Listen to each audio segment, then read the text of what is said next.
কিন্তু এটা নরম শুকায় গেছে।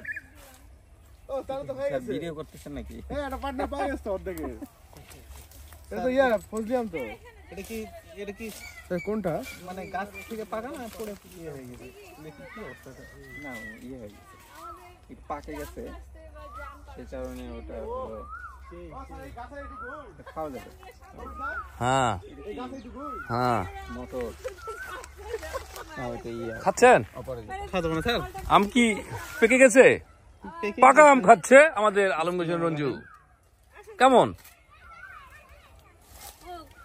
এটা? কিন্তু ইয়া নাক খুঁজলি। আরে কপাল লাগে, কপাল লাগে, কপাল লাগে। এটা তো ইয়া কাঁচাতে মিষ্টি তো, নাক খুঁজলি যে।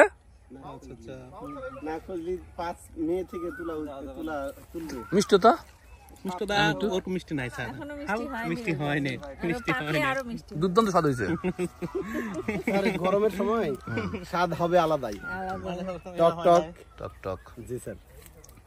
ভাবি কি টেস্ট আম করবেন? খাবেন? আম খেলে পারেন, কাঁচা আম পারেন, পারেন কাঁচা আম পারেন। এই যে এটা নাক খুঁজে, এটা মিষ্টি।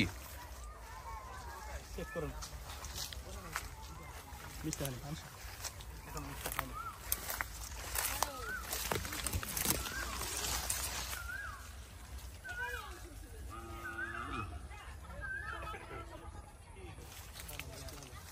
স্বাদ হয়নি কিন্তু খারাপ না, ভালো আছে স্যার। কি আজল কি বলে?